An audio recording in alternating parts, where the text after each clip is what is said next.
Hey everyone, thanks for tuning in. This is McKew, and today we're going to be talking about the Backmask plugin from Freakshow Industries.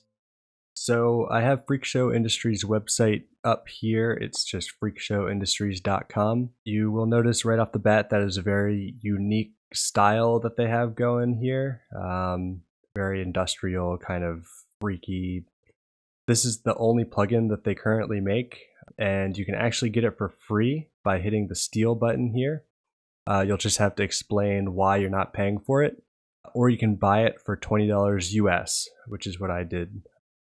So we can go ahead and jump into our session here. This is a song called Courthouse by my side project Quesadilla Armadillo. I have Backmask set up as a send effect in my master section. So if I tab and go to the back of the rack, you'll see that I have my effects send going out from the master section into the input of Backmask, the audio out going into the audio in of a compressor, and the audio out of that compressor going back to the effects return. I'm using this on vocals today, so I also have a sidechain set up from the main vocals, a parallel output into the sidechain of the compressor, which means that the compressor will only activate when there's signal flowing through the vocal track. And I explain that in more detail in my How to Process Vocals in Reason video, which will be linked. So let's go ahead and take a listen to what this sounds like with the settings I have, so we can bypass this and take a quick listen. The ground was cold that day as I gave my life away to a judge who was old and gray. And with it on, and before I play this, I should note that I do have this set at a fairly high level, just to emphasize the effect of the plugin. Normally I wouldn't set it this high, so we can take a listen to that. The ground was cold that day as I gave my life away to a judge who was old and gray. And he said, So as promised, it sounds pretty crazy. I actually probably wouldn't use this particular plugin on this vocal track or in this song.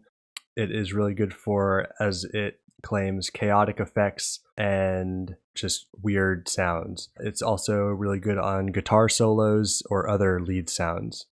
So if we open up the interface here, you can see that it is fairly crazy looking, and you really can't tell what's happening or what the selections are doing unless you are just kind of guessing or you have prior knowledge. So I always use this plugin by coming down to the bottom right here and hitting this question mark, which will explain and label all of the parameters. And if you hover over any of the parameters, you will see the yellow in the top left there. It gives a brief explanation of each one. So I have this set on trigger by note value with the reverses alternating. You can change the resolution of the echo time by using this size knob. When it's on trigger by note value, it will go by different resolutions of the bar. So we have one full bar all the way down to a 16th note triplet. I have it set on an dotted eighth note. You can also trigger it by milliseconds, which basically gives a more granular control. And you can see here that I'm changing from down to 20 milliseconds up to 500 milliseconds. And I can actually change the maximum from 500 to 1000 to 2000. And that will change respectively, but still down to 20 milliseconds. And you can also trigger by level, which basically will only activate the effect once the signal flowing in reaches a certain threshold, which can be set right here. The three reverse types are over here. I have it set on alternating reverse, which basically alternates between a regular echo effect and the reversed echo. Or I could reverse all, and we can take a listen to what that sounds like. the ground was cold that day as I gave my life away to a judge who was old and gray. Pretty crazy. and then random reverse, and we can take a listen to that as well. The ground was cold that day as I gave my life away to a judge who was old and gray. So that one's pretty cool. It can add some stereo width and just kind of creepy effects. The other controls on here are time align, and as it notes, this will add latency to the plugin. Basically, this will time align the echo with the dry signal, so we can take a listen to what that sounds like turned on. The ground was cold that day as I gave my life away to a judge who was old and gray. We have a standard mix knob here. Because I have it as a send effect, I do have the mix all the way up. If I had this as an insert on an individual track, I would turn the mix down and blend it in. And then last thing here is stuck mode, and you can shift click to hold it, or you can just click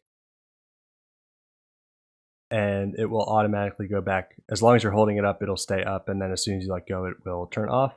And if you shift click, it will hold it like that. So I can give you an example of how you might be able to use that by also automating the size knob here. So I have a remote set up with my keyboard to automate this by turning that.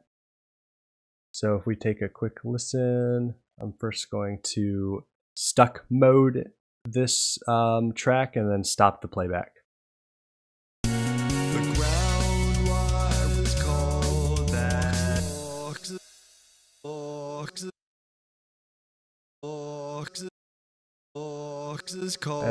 and I can change the different parameters here.